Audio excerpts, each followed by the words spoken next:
مسلمانوں سے چند خطابیں. نمبر 1 جلدی جلدی پڑھ لیتا ہوں. لا يحب اللہ الجہر بالسوء من القول الا من ظلم. یہ بہت اہم آیت ہے.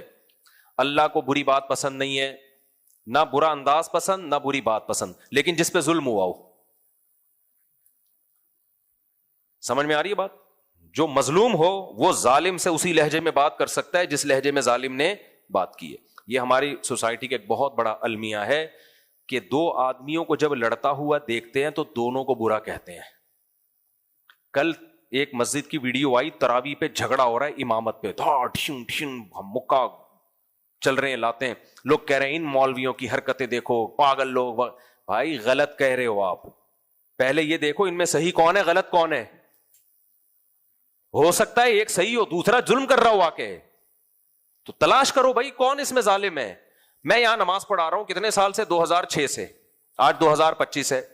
اب مجھے ایک بات بتاؤ, اگر کوئی آ کے بندہ کھڑا ہو جائے مصلی پہ مجھے ہٹائے میں پڑھاؤں گا, اور 6 بندے لے آئے بس بھر کے, ہم مسجد پہ قبضہ کر رہے ہیں, تو کیا ہم یوں کہیں گے ٹھیک ہے جی آپ پڑھائیے, آپ نے پڑھا دی ہم نے پڑھا دی ایک ہی بات ہے؟ ہمیں یقین ہوگا نا کہ یہ بندہ 2 نمبر ہے. کیا خیال ہے بھائی, کیوں قبضہ کر رہا ہے مسجد پہ؟ نہ محلے والے آپ کو جانتے ہیں, کیوں بلا وجہ آپ پوری بس بھر کے لا کے بندے پہ گھسانا شروع کر دیے؟ ایک مسجد میں اتنے عرصے سے نماز ہو رہی ہے, تو نتیجہ یہی نکلے گا. آپ کہہ سکتے ہو کچھ بھی نہیں کرو, پولیس میں جا کے کمپلین کرو.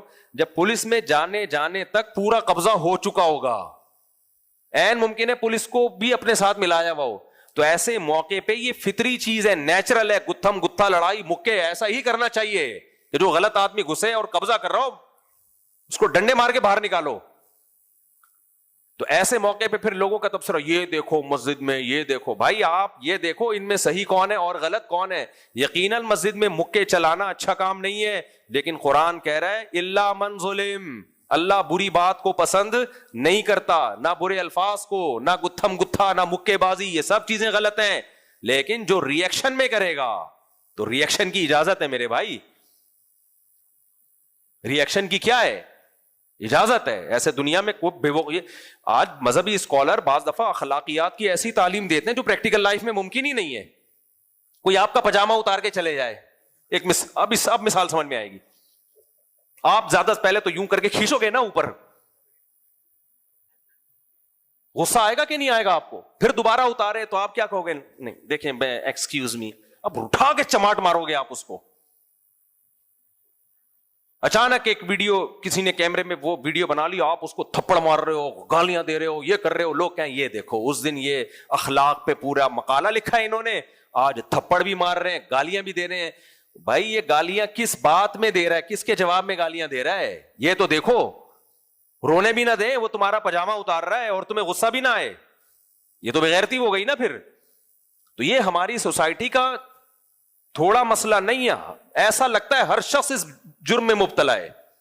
جب میڈیا پہ کوئی خبر دیکھیں گے وہ اس نے اس کو مارا, ابے دیکھا یہ دیکھو یہ ہے نیک لوگ. تو میں تو اس لیے ایسے اخلاق کی تعلیم دیتا ہی نہیں ہوں جو میں افورڈ نہ کر سکوں. میں تو بتا دیتا ہوں, میں تو گھر میں بھی بتایا ہوا, دیکھو بہت اچھے اخلاق سے میں گھر میں رہنا چاہتا ہوں, ایک لمٹ ہے برداشت کی. گھر میں بھی ہم نے ایسے دھمکی دی ہوئی ہے. کوئی گھر چلتا ہی نہیں ہے لامحدود خوش اخلاق, کچھ بھی کر لو بس ہم تھینک یو ہی کہیں گے, ہم ہنسیں گے, ہم کہیں گے کوئی بات. ایسا نہیں ہوتا, دنیا بیچ کے کھا جائے گی آپ کو, دنیا بیچ کے کھا جائے گی. بچے آپ کے باپ بن جائیں گے تھوڑے دنوں میں. آج کل موٹیویشنل اسپیکر کو میں دیکھ رہا ہوں, دیکھیں بچہ جب گھر میں کچھ چیختا ہے نا, چیختا تو اس سے بچوں کا نا ایک وہ ہارمون ریلیز ہوتا ہے. جب کوئی چیختا ہے بچوں کا ایک ہارمون ریلیز ہوتا ہے, اس سے بچہ میں یہ ہوتا ہے. پھر ویسے گاڑی اصطلاحات. یار وہ اخلاق سکھاؤ جو افورڈ کر سکو. بالکل ہی گھر میں ذرا, ویسے تو چیخنے کا گھر میں ماحول نہیں ہونا چاہیے. یہ غیر خاندانی لوگوں کے یہاں ہاں ہو ہر وقت چیخو پکار لگی ہوتی ہے. خاندانی لوگ ہمیشہ آرام سے بات کرتے ہیں اور تمیز سے ہی چلتے ہیں. لیکن اگر کوئی ماتحت آپ کا لمٹ کراس کر رہا ہے بار بار, تو پھر بھائی تھپڑ بھی بنتا ہے, پھر چیخنا بھی بنتا ہے. پھر اگر اس کو تنبیہ نہیں کرتے تو یہ اس پہ ظلم کر رہے ہو آپ, پھر اس کے ساتھ زیادتی کر رہے ہو, تو پھر یہ اس کے ساتھ زیادتی ہو جائے گی. تو ہر چیز کی ایک لمٹ ہے. پھر بھی بچے کو سیلف رسپیکٹ نہیں, سیلف رسپیکٹ بہت زیادہ دے دی تو فرعون بن جائے گا, تکبر پیدا ہو جائے گا اس کے اندر. ہم کہتے ہیں بچے کی سیلف رسپیکٹ ہوتی ہے، یقیناً ہوتی ہے، لیکن بچے کو تواضع بھی تو سکھانی ہے. اتنا اس کو کر دیا کہ باپ ڈانٹ بھی نہ سکے، باپ نے ڈانٹا، بچہ باپ کو بد اخلاق سمجھ رہا ہے، اس کا مطلب بچے میں فرعونیت پیدا ہو رہی ہے، یہ باپ بن جائے گا تھوڑے دنوں میں. تو اخلاق اصل ہے، لیکن ہر چیز کی ایک لمٹ ہے، اس لمٹ کو کسی کو بھی کراس نہیں کرنے دینا چاہیے. اور دنیا کی کوئی حکومت اس غیر معمولی اخلاق پہ چلتی نہیں ہے. ہر حکومت نے پولیس بھی رکھی ہوئی ہے، جیل بھی رکھے ہوئے ہیں، سخت سخت سزائیں بھی رکھی ہوئی ہیں.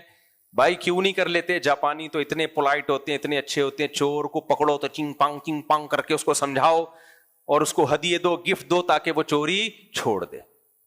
بھائی جاپان میں بھی جیلیں ہیں، ملیشیا میں بھی جیلیں ہیں، امریکہ میں بھی جیلیں ہیں. وہ کہتے ہیں بھائی یہ ہم نے آپ کو بتا دیا، کتنے بڑے بڑے جرمانے لگتے ہیں دبئی میں، آپ سگنل توڑ دیتے ہو، سزائیں ملتی ہیں.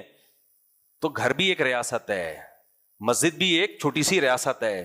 تو یہ نہیں ہوتا کہ کوئی شخص حد سے تجاوز کرتا چلا جا رہا ہے اور ہم کہیں کہ نہیں ہم نے تو اونچی آواز سے بات ہی نہیں کرنی ہے.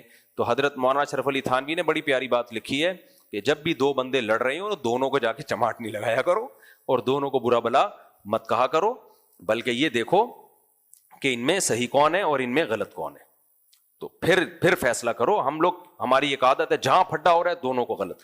تو اسی میں یہ آج کل جو نئے نئے مذہبی اسکالر آ رہے ہیں اور یہ کہہ رہے ہیں کہ وہ اس سے لڑ رہے ہیں، وہ مولوی اس کو کہتا ہے کافر، وہ کہتا ہے یہ کافر، وہ اس فرقے کو برا کہتا ہے، وہ اس فرقے کو برا کہتا ہے، لہٰذا یہ سارے غلط ہیں. یہ بھی بے وقوفانہ باتیں ہیں. اگر اس دلیل سے سارے غلط ہیں تو پھر تو آپ بھی غلط ہو، کیونکہ آپ ان سب کو برا کہہ رہے ہو، یہ سب مل کے آپ کو برا کہہ رہے ہیں. وہی والی مثال ہو گئی نا جو اس دن میں نے دی تھی. میں کہوں عبدالاحد بھائی نے میرے 1 کروڑ روپے لیے مجھ سے، میں نے کورٹ میں ان کے خلاف کیس کیا کہ عبدالاحد بھائی نے میرے 1 کروڑ روپے لیے. کورٹ نے ان کو بلایا، انہوں نے کہا نہیں میں نے نہیں لیے، مفتی صاحب نے مجھ سے 1 کروڑ روپے لے کے کھا گئے ہیں.